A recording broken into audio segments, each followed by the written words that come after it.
축하드립니다. 뭘 축하드리냐면 여러분 오늘로써 이 10계명 학교를 졸업하게 되십니다. 그리고 10번째, 아무도 모르지만 저 혼자 알고 있는 사실이지만 여러분 10번째 오늘 마지막 10계명 학교를 혼자서 이렇게 진행하고 있고 혼자서 시작하고 혼자 수료식을 하고 있습니다. 여러분 이 10계명을 통해서 하나님 많은 은혜 주셨는데 오늘 또 이 마지막 10계명이 오늘 전체 10계명을 마무리 짓는 그 은혜의 시간이 될 줄 믿습니다. 여러분 혹시 내 인생은 참 만족스러운 인생입니다 라고 이렇게 자부하는 분들이 계십니까? 우선 저는 더 이상 바랄 것이 없습니다 라고 이렇게 고백하는 분들이 있다면 이분들은 정말 훌륭한 분들입니다. 인간계를 떠난 분들이에요. 이 거의 신계 천국에 가까이 가신 분들입니다. 대부분의 우리는 부족함을 느낍니다. 돈이 조금만 더 있었으면 좋겠다. 자녀들이 조금만 더 나를 좀 신경 써주고 챙겨줬으면 좋겠다. 교회에서 나를 조금만 더 알아줬으면 좋겠다. 근데 조금만 더 뭔가 내 필요들이 채워졌으면 좋겠다. 이미 대부분이 포기하셨지만 조금만 더 이뻐졌으면 좋겠다. 이런 필요들, 갈급함들이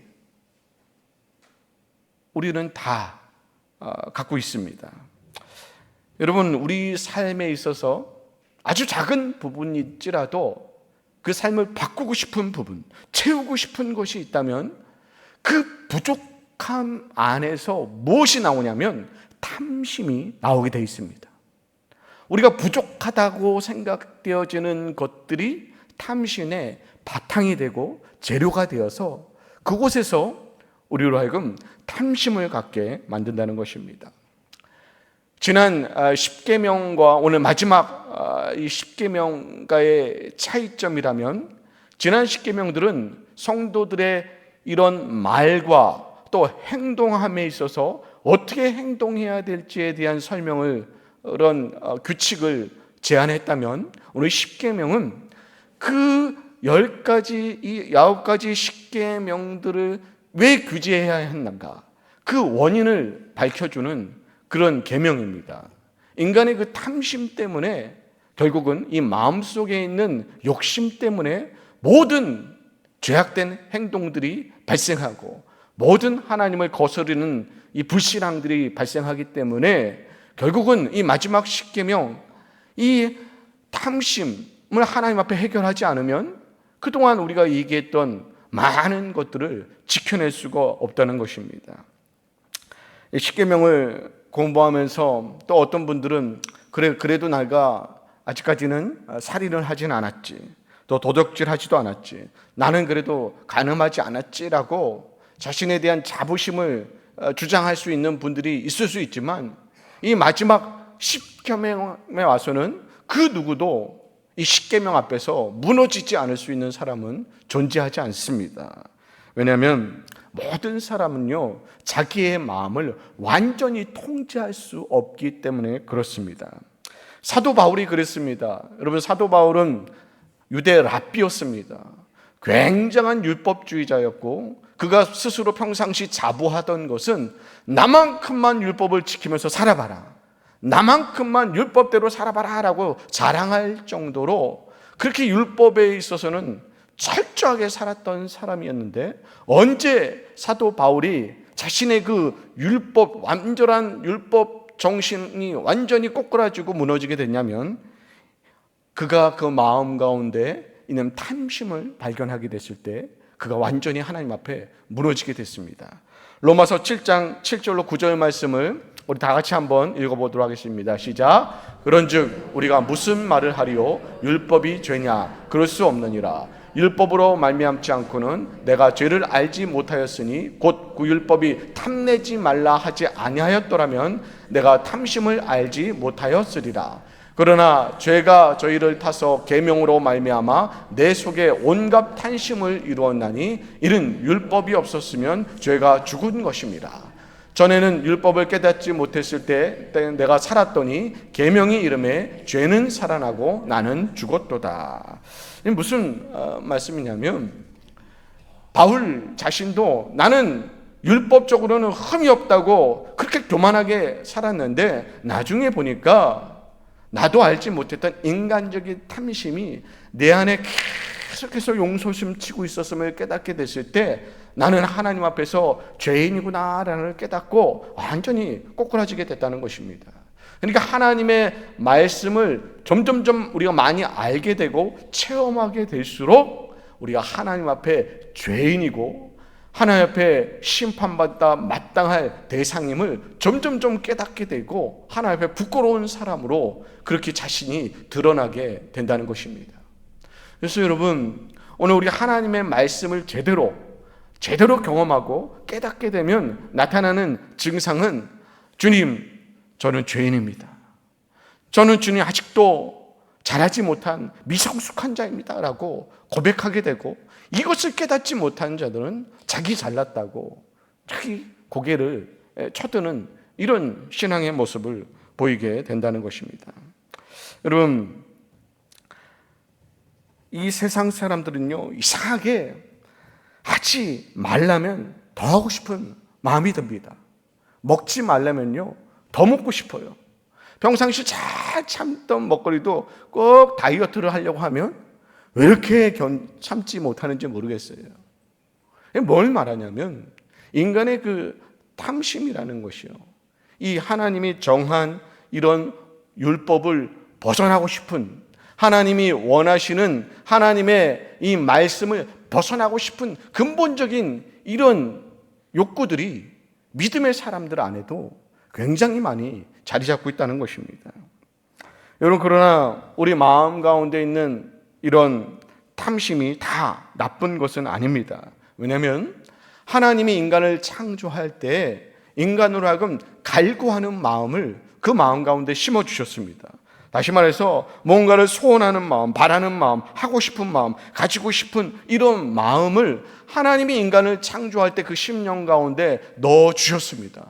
그래서 제대로 된 사람들은 더 하나님에 대해서 갈구하고 더 믿음에 대해서 갈구하고 더 하나님 앞에 나아가기를 원하는 이런 찾고 싶어하는 이런 갈망이 있게 되지만, 또 그것이 잘못되면 더 세상을 갈구하고 더 세상으로 나가기 원하는 이런 방향으로 흐를 수도 있다는 것입니다. 여러분, 오늘 이 하나님이 금하는 것을 가지고 하나님이 금하시는 행동을 넘어서는 것이 우리의 탐욕이 되고 우리의 이 죄악이 되는 것이지, 하나님이 정하신, 하나님이 허락하신 이런 바램들이 결코 우리에게 죄가 되지는 않는다는 것입니다. 문제는 잘못된 욕구, 잘못된 이런 탐욕이 우리를 죄의 열매로 인도한다는 것입니다.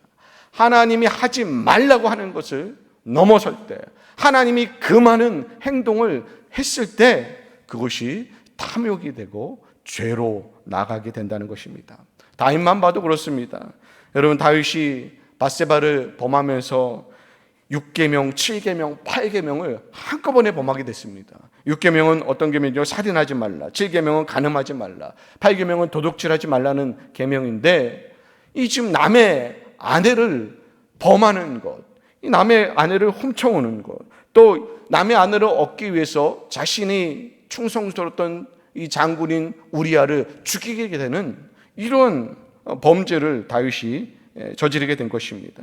결국은 그 욕심 하나를 이겨내지 못하니까, 하나님이 원치 않는, 하나님이 금하신 행동으로 나아가는 탐욕을 갖게 되니까 그 탐욕이 결국은 많은 죄를 잉태하게 만든 것입니다. 그래서 성경은 욕심이 잉태한 즉 죄를 낳게 됐다라고 이렇게 말씀을 합니다. 여러분, 욕심이 없는 사람은 없습니다. 왜냐하면 우리는 다 태어날 때부터 죄성을 가지고 태어나기 때문에 그렇습니다. 그 죄성의 뿌리가 욕심이기 때문에 그렇습니다. 그래서 욕심이 잉태하여서 결국은 우리 다 죽게 되는 것이 인생의 그런 과정이다라고 말씀을 드릴 수 있습니다. 사람마다 큰 욕심을 부리느냐 작은 욕심을 부리느냐의 차이는 있지만 우리는 다 하나님이 정해 놓으신 범주를 수없이 많이 뛰어넘는 생각과 마음과 행동을 저질렀던 그런 인생을 살아왔던 사람들임을 우리는 부인할 수가 없습니다. 우리는 모두 다 부자가 되고 싶은 그런 마음에 사로잡혀 있습니다. 요즘 이 기분 좋게 인사하는 인사말 중에 부자 되세요라는 이런 인사말이 있죠. 여러분 거지 되세요라고 누가 인사한다면 기분이 좋겠습니까? 다 부자 되세요라는 소리가 듣기 좋은 거예요. 여러분 시중에 나가보면 그래서 부자가 되는 방법에 대해서 써놓은 책들이 즐비하게 너무나 많이 있습니다. 그런데 여러분 우리가 얼마나 돈이 많으면 어느 정도 우리가 사회적 위치에 오르면 만족하고 스스로 그렇게 기쁨을 누릴 수 있겠습니까? 여러분 미국의 록펠러라는 이 석유 부자가 있었습니다. 미국 최고의 갑부였죠. 미국의 이 석유의 97%를 독점했던 전설적인 그런 인물입니다. 한 번은 기자가 이 록펠러를 찾아가서 이 록펠러 선생님, 당신은 도대체 어느 정도 앞으로 물질이 더 생기면 만족하시겠습니까? 라고 물었더니 이 세계 최고의 갑부가 뭐라고 대답한지 아십니까? 조금만 더 생겼으면 좋겠습니다 라고 이렇게 대답했다고 합니다. 여러분 왜 요즘 도박이 흥행하고 복권이 이렇게 흥행합니까? 여러분 돈을 벌기 위해서입니다. 이 정상적인 방법으로는 부자가 될 수 없으니까 특별한 방법, 한 방에 뭔가 인생 역전을 하고 싶은 마음들 때문에 그렇게 도박을 하고 복권을 사는 거 아니겠습니까? 우리나라 속담에도 바닷물은 채워도 사람의 욕심은 채울 수 없다라고 하는 그런 말이 있는 것처럼 여러분 우리 인생 가운데 이 물질에 대한 이 욕심은요 감히 우리가 재단할 수 없을 정도로 우리가 심각하게 그런 물질의 탐욕에 사로잡혀 있다는 것입니다.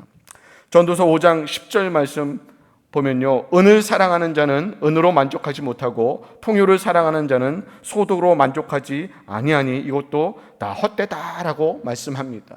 이 말씀은 어떤 의미냐면 인간이라는 존재 자체가 아무리 돈을 많이 벌어도 그 돈 많이 번 것으로 만족할 수 없는 존재다. 아무리 세상 것을 많이 갖춰놔도 세상 것 많이 갖춰놓은 것으로 만족하지 못하는 그런 존재가 바로 인간이다라는 이런 말을 하고 있는 것입니다. 여러분 인간에게 이처럼 가장 기본적인 우리를 사로잡고 있는 탐심은 바로 물질에 대한 탐심입니다. 여러분 이스라엘이 가나안 땅에 들어가서 첫 번째로 저지른 죄가 뭔지 어떤 죄인지 아십니까? 바로 이 물질에 대한 탐심의 죄입니다. 이 이스라엘 백성들이 이 아이성과의 전쟁에서 패배를 했는데 그 패배의 원인을 찾아보니까 이 아간이라는 사람이 이 전쟁 전리품을 하나님께 올려드려야 됨에도 불구하고 이 시날 산의 외투를 보고 너무 근사한 옷을 보고 그것을 자기 것으로 취하고 또 이 금덩어리를 훔쳐서 아무도 모르게 땅에 파묻어 놓습니다. 그런 이 물질의 욕심을 이겨내지 못하니까 하마터면 이 아이성 전투에서 수많은 이스라엘 백성들이 떼죽음을 당할 뻔했던 그런 위기에 처하게 됐다는 것입니다. 견물생심이라는 말이 있습니다. 보는 순간에 갖고 싶게 된다는 것이죠. 내 핸드폰이 멀쩡하게 잘 돼도요, 누가 옆에서 신제품 핸드폰 누가 샀다고 하면 나도 저거 사고 싶다라는 마음이 듭니다.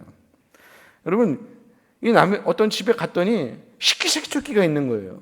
나는 그거 쓰지도 않으면서 남이 그걸 설치해 놓으니까 나도 설치해 놓고 싶은 마음에 그 식기세척기 사다 놓고 한 번도 쓰지 않고 그냥 골동품으로 모셔놓고 사는 일들이 얼마나 많이 있습니까? 좋은 차, 좋은 집도 동일합니다. 우리 마음 가운데는요, 더 풍요롭고 더 누리고 싶은 마음이 끝이 없는 것입니다. 여러분, 이것은 세상적인 차원을 말씀드린 것입니다.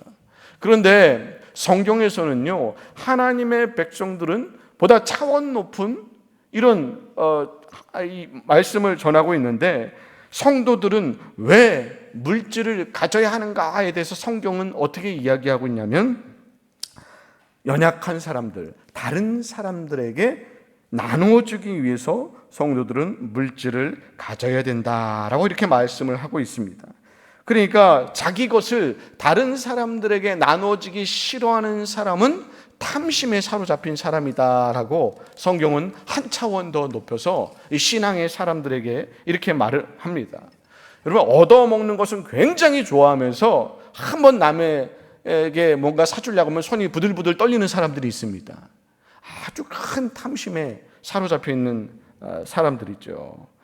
여러분, 물질이 많아서 나누는 것이 아니고 나눌 마음이 있을 때 콩 한 쪽도 나눠 먹을 수 있는 것입니다. 우리가 탐심을 가지는 것은 물건만 갖는 것이 아닙니다. 이 정신적인 부분도 있습니다. 여러분, 이 지혜와 지식을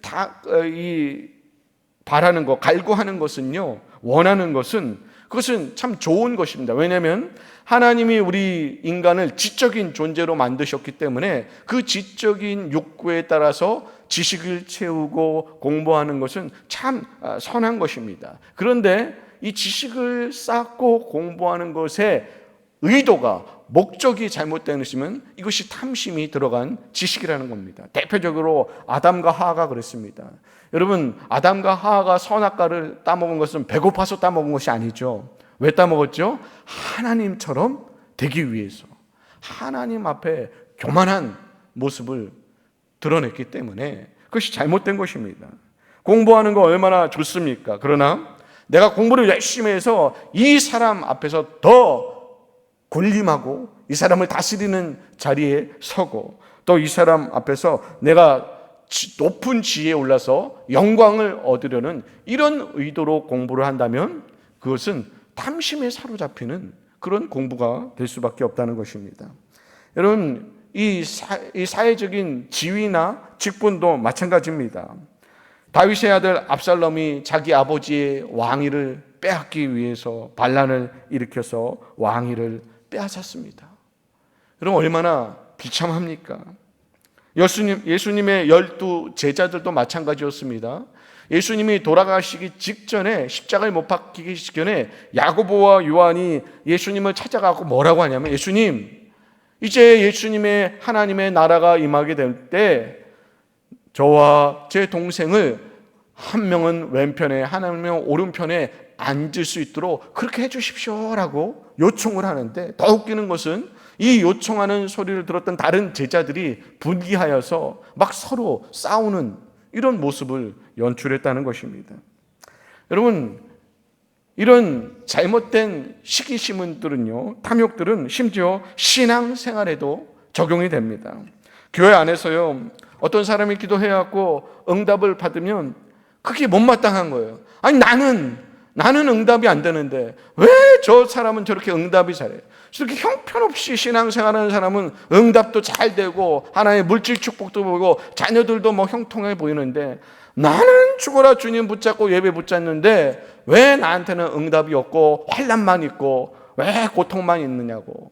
이렇게 신앙적인 면에서도 우리가 잘못된 탐심을 가지고 신앙생활을 할 수 있다는 것입니다. 오늘 참 중요한 한 가지 사실을 그래서 지금 점검해 보고 가려고 합니다. 왜 이런 탐심, 욕심이 우리 믿음의 사람들에게 또 성도들에게, 세상 사람들에게 생기는 것일까요? 여러분, 이 성경에서는 우리의 욕심의 저 밑바닥을 뚫고 들어가면 무엇이 있을지에 대해서 정확하게 말씀하고 있습니다. 우리 골로새서 3장 5절 말씀을 다 같이 한번 읽어보도록 하겠습니다. 시작. 그러므로 땅에 있는 지체를 죽이라. 곧 음란과 부정과 사욕과 악한 정욕과 탐심이니 탐심은 우상 숭배니라. 여러분, 놀랍게도 이 모든 탐심의 그 뿌리의 뿌리를 쫓아서 들어가 봤더니 이 탐심의 뿌리는 우상숭배였다라고 이렇게 말씀을 하고 있습니다. 여러분, 십계명의 제1계명은 우상숭배에 대한 그런 말씀 아니겠습니까? 다른 신을 섬기지 말라, 우상숭배하지 말라는 것입니다. 하나님보다 더 사랑하고 좋아하는 이것이 바로 탐심이라는 것입니다. 그래서 여러분, 탐심은 하나님이 아닌 다른 대상을 얻거나 가짐으로 내 인생이 행복해질 수 있다는 생각으로부터 탐심이 생겨나는 것입니다.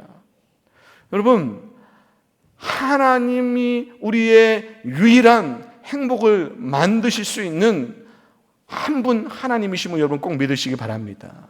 믿음의 성도에게는 다른 방법이 없어요.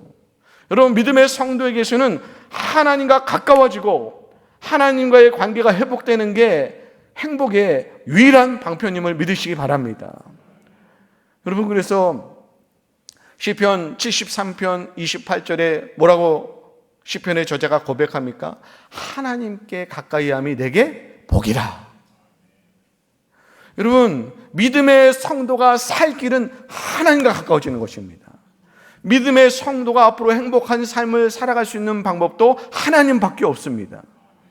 그런데 하나님 외에 물질이 채워지고 세상적인 환경이 바뀌어지고 뭔가 나에게 유익이, 세상의 유익이 이렇게 다가온 것을 통해서 내가 행복해질 수 있다는 이런 생각들이 바로 탐심으로부터 오는 생각들이다라고 성경은 그렇게 경고하고 있는 것입니다. 여러분, 그런 말들 많이 하잖아요.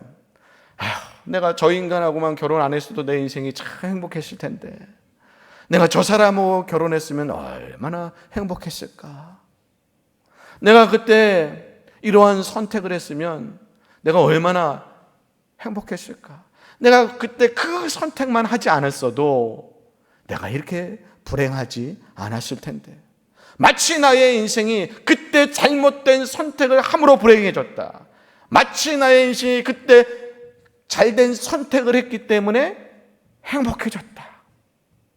하나님을 배제한 이 모든 것들이 다 잘못된 탐심으로부터 온 이런 생각들이고 판단들임을 말씀하고 있는 것입니다. 그래서 여러분, 하나님만이 최고의 행복이고 복이고 만족이라는 사실을 믿는 것이 믿음입니다. 여러분, 사람이 어떻게 신앙만 가지고 삽니까? 라는 분들이 계세요. 심지어 이 문제를 가지고 저한테 많은 교훈을 주셨던 분들도 계세요. 목사한테 목사님 뭘 몰라서 그러는데 사람이 신앙만 가지고는 못 살아요. 그분이 안수 집사님이셨는데 참, 저희 교회 아닙니다. 저희 교회는 그런 한 분도 안 계세요. 참 답답하더라고요. 그럼 많은 사람들이, 세상은요 지금도 계속해서 뭐라고 외치냐면 꿈을 가져야 된다, 꿈을 꿔야 된다. 그리고 그 꿈을 위해서 열심히 노력하고 정진하다 보면 반드시 그 꿈이 어떻게 된다? 꿈은 이루어진다라고 그렇게 가르칩니다. 여러분, 이건 세상이 가르치는 것입니다. 하나님의 백성은 어떻게 고백해야 됩니까? 하나님께서 말씀을 통해서 정해주신 것을 제 인생의 목표로 삼고 싶습니다. 하나님의 뜻을 이루도록 제 인생을 드리고 싶습니다라고 이렇게 고백하고 기도해야 될 줄 믿습니다. 많은 성도들이 그럼에도 불구하고 인생의 목표를 세울 때 자기 스스로 인생의 목표를 정하는 경우가 많이 있습니다.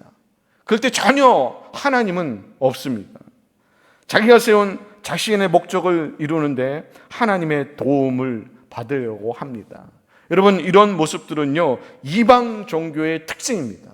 이방 종교의 특징은 뭐냐면 자신의 인생의 계획을 자신이 스스로 세우고 결정한 이후에 그들이 섬기는 이방 신들에게 자신의 인생의 계획이 이루어질 수 있도록 도움을 청합니다.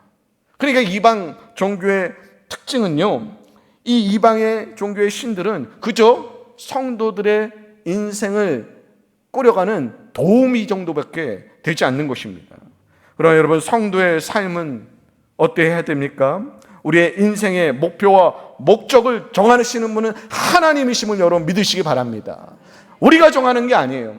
하나님이 우리의 인생의 목적과 목표를 정하셔서 우리에게 밝히 보여주시고, 우리의 인생의 목적과 목표를, 우리의 갈 길을 하나님께서 인도해 주시고, 우리는 겸손하게 그 하나님의 뜻에 순종하고 기꺼이 나아가겠다고 다짐하고 따라가는 것, 그것이 바로 믿음의 인생이다라고 이렇게 말씀을 드릴 수 있습니다.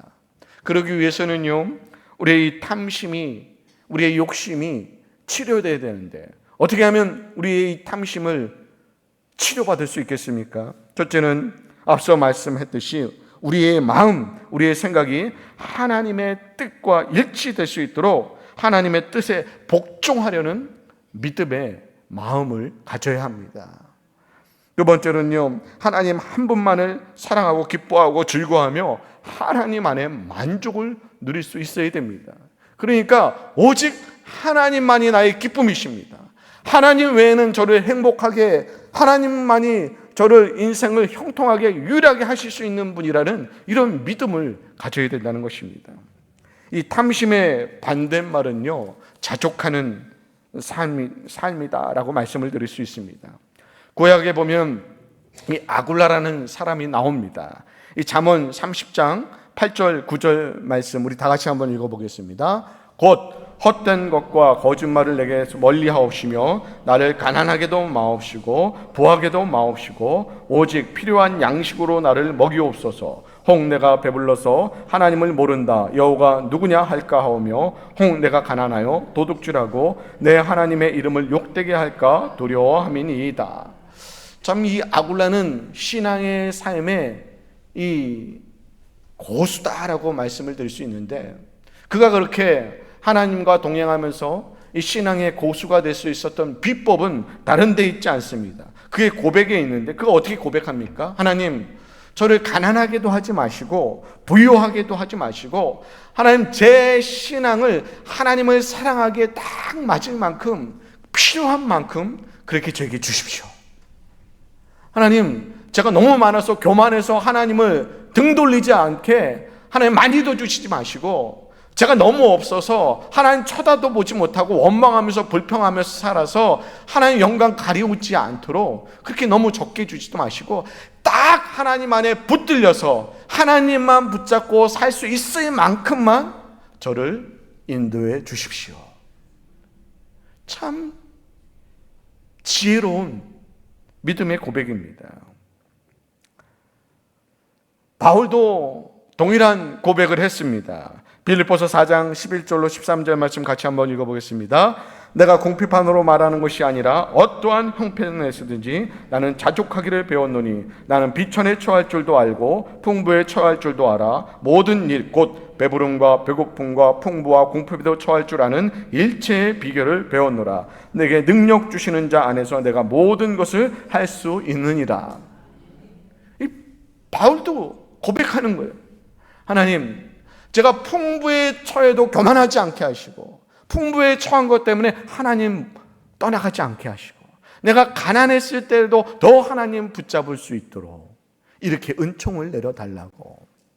그래서 내 인생 가운데 가난한 게 문제가 아니고 부유한 게 문제가 아니고 항상 하나님을 뜨겁게 붙잡고 오직 하나님만이 내 인생의 기쁨이요 내 삶의 목적이 되도록 그렇게 나를 인도해 달라고 그렇게 기도를 하고 있습니다.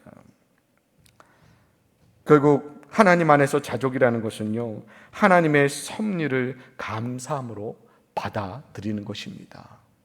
여러분, 이럴 때 우리가 하나님에게 우리의 인생을 다 맡겨드리고 하나님의 섭리를 나의 인생으로 받아들일 때, 겸허하게 순종할 때 우리는 이 탐심으로부터 이겨낼 수 있는 믿음의 힘을 얻게 되는 것입니다.